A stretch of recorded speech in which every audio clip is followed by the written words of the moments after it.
Welcome everyone to this week's episode of Unrooted Wrestling Edition, and my guest for this week's show is none other than senior wrestler on the men's wrestling team here at Menlo College, Kevin James. Kevin, thanks so much for joining me on the show. Thank you for having me. You're very welcome. Let's start by talking a little bit about you. Now, I want to start by talking about the double overtime win you had at the Menlo College Invitational.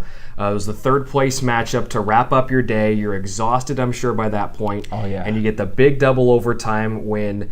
I'm sure you and your opponent were both gassed. How satisfying was that victory? Oh man, it was just such a kind of like a roller coaster of a victory, because earlier in the tournament I was on the other end of the call, losing an overtime match, and then I just knew I knew as soon as we went into overtime that I was gonna win, and I was like, I'm just gonna keep pushing this guy, like I know he'll break. And then as soon as that second overtime, like as soon as we got to it, he started to take his strap off of his foot, and the match wasn't over yet. And I was like, oh man, like it felt really good to, kind of just scrap it out. Yeah, and the craziest part about that match too was you and your opponent both came so close multiple times to getting a takedown that would have won it, and then you finally get it in the second overtime, and the place just goes wild. I'm sure that was a really cool feeling for you. Yeah, it was. Now, one thing I noticed about your hometown of Lawndale is something that's actually just on the outskirts of Lawndale. It's a place called the Wonder of Dinosaurs in technically Redondo Beach. It's got the largest display of dinosaurs on the West Coast, so their website says. Tell me at some point in your life you've been there or you've been down there before. It's funny that you say that. The mall that it's in is actually, I would say, like less than a mile away from my house. It's like walking distance, maybe like 10-minute walk. So actually in middle school, I would go down to that mall all the time, and it was like the hangout spot for like the middle school kids. But the Wonder of Dinosaurs actually just turned up like a couple years ago, and I've walked by it, but I've never actually been inside. Mm-hmm. But I see all kinds of little kids running around the mall with like dinosaur like plushies and stuff like that, like just kind of chaos. Like you see like people in dinosaur suits every now and then. It's kind of funny. So I love that you bring up that was the spot for you middle schoolers to hang out, because what else do middle schoolers do, right? You walk to the mall and you just hang out there, right? Yep. Are you a big dinosaur guy? Yeah, actually, I'm super into like Godzilla and like different, like what Jurassic Park, all that stuff. And I used to always like ask for dinosaurs growing up. So it's funny that you kind of asked that question. Yeah, it turns out I picked the right guy to ask that question to, so I'm glad I kind of know what I'm talking about. All right, let's talk a little bit about the team now, Kevin. The Oaks hosted the Menlo College Invitational, as I mentioned, the first weekend in January, and Menlo won it for the first ever time. How satisfying was it to take first place against some really good competition that y'all brought in? It was actually really satisfying. Coach had talked about it before, that the Menlo Invitational was going to be a lot tougher than our earlier tournament, and that some good Division II teams were coming in. And I think, our wins over the Division II opponents was like what really kind of like boosted our confidence. Like midway through the tournament, we got a lot of those guys in the quarters and the semis, and a lot of guys pulled out big wins against those guys. And I think that's just a big like mental boost, being an AI wrestler. Sometimes those D2 guys, those D1 guys kind of overlook us. Of course. And you guys also had a duel recently on Sunday night against 6th-ranked Embry-Riddle of Arizona. Well, not the Oaks lost, but just by one match. It came down to the very end. How will you guys use that, your first conference loss in 2 years, as motivation for the rest of the season? Oh man, it was a big heartbreaker, but it opened up a lot of like room for discussion about different holes that we have that we're able to fix. I'm glad that we had this duel earlier in the season rather than have it closer to nationals and not have time to adjust. Mm-hmm. But I think that was really big for the team. A lot of guys got to wrestle guys who are ranked higher than them, and I think just speaking for myself, I found some holes in my opponent that I can definitely work on so I can get the win next time. Now, two guys who really seemed to provide a big spark during the duel were Riley Sison and Michael Perales, a couple of lightweights who were in dual action, I believe, for the first time this year. I know at least for Mike it was the case. Yeah. What does having those guys in the lineup provide, or what did it provide in the duel on Sunday? Oh, man. I mean, it just provides that second kind of, these guys are just real scrappers.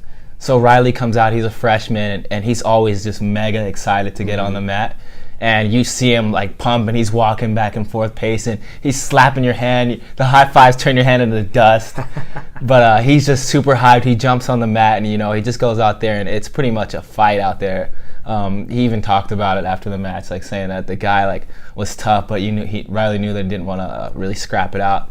And then Michael, coming off of his injury, coming back as strong as he is coming back, he's just such a talented and like technical wrestler that it's just always fun watching Mike get back on the mat. I know he was real excited to get out there. Yeah, anytime you can bring back an All-American mid-season, that makes the entire team a whole lot better down the stretch. Oh, yeah. Now, the Missouri Valley Open is up this weekend. It's one of the biggest tournaments you'll be in all season long except for the national tournament in March. How does this tournament help you guys get ready for the one in March? I think Missouri Valley is a very fun tournament, but one of the greatest things I think about this tournament is we get to see a lot of the NAI teams from the Midwest and from the other parts of the country that we don't normally see. Even traveling, like there's a few teams, like Missouri Valley, they're top-ranked team in the country. I know we see Grandview one time in the season, like one other time, but they're also a top-ranked team. They've been a powerhouse. Mm-hmm. But we get to see these guys in competition and kind of feel them out. And, it's always good to have one or two looks at your opponents before you get down to the big show. For sure. All right, Kevin, let's get into the final segment of the show. It's called Brownie Bites. I'm going to ask you 3 off-the-wall questions. Give me your best answers. Gotcha. They are all dinosaur-themed. Question number 1, which teammate, I guess aside from you, would be the biggest fan of dinosaurs? I'm going to have to go with Jordan Bernal. Why so? Jordan Bernal, because me and him, we share a lot of things in common. We're both into like Japanese animation and stuff like that. And I think a few times we both talked about like God's going to see the new Godzilla movie that's coming out. So I think he might be into dinosaurs. All right. Question number 2, which teammate has the biggest plant-based diet that I guess would most closely resemble some dinosaurs? That's actually hilarious that you bring that up, because a couple of guys on the team have been doing this thing where they have spinach for dinner. Like just like a whole bowl of spinach, like just leafy greens. So getting their Popeyes on. They're getting their Popeyes on. So I think Blazin started the charge on that one, but Devin followed his lead, and they both just been eating plates of spinach for dinner.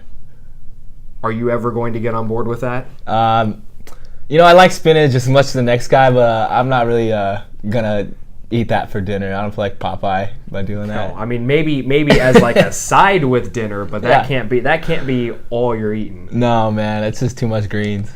You got to get some meat in your life. Yeah. I could never be a vegetarian. No. I would probably just like wilt away and die if. Oh yeah, I'd end up just eating like going to McDonald's, just getting like a bun or something. Just a bun? Visualizing like that there's some meat in there, hoping. I was like, wait, yeah, can I'd like to get a number 1, hold everything off the 1, just give me the bun. Just give me the bun and a little bit of mustard and ketchup. I'll dream about the meat. Dream about the most important part of the Big Mac, and that's actually the patties. Yep. And then question number 3, if you were around during the dinosaur era, which teammate would have the most near-death encounters with dinosaurs? Oh, it would definitely be Matt Hamamji. Really? Matt Hamamji or Ellie.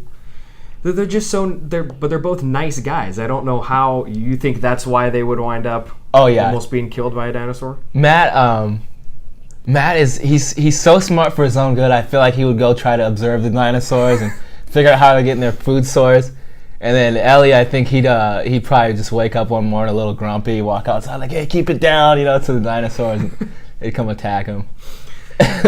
That's it's not a fun visual because it's not fun to picture. It's fun to picture Ellie and Matt in the dinosaur era. I'm trying to think of a good way to take that. That's a fun image in my head. And I guess Ellie trying to talk to a dinosaur and Matt trying to eat their food. I don't know. That's funny to me. That's well played. Kevin, thanks for joining me on the show. I really appreciate it. No problem. Thanks for having me. You're welcome, folks. The men's wrestling team, they're heading down to Missouri this weekend. The Missouri Valley Open is set for Friday and Saturday in Marshall, Missouri. Their second to last tournament this month. When they come back home the following weekend, they'll be in the California Collegiate Open up at San Francisco State. We invite you to tune in to next week's episode of Unrooted Wrestling Edition when Kevin James will select the next interviewee by me, Brian Brownfield, right here on the show. Until then, we'll see you next time. Take care, everyone. My family sitting on sixes, no 20s in my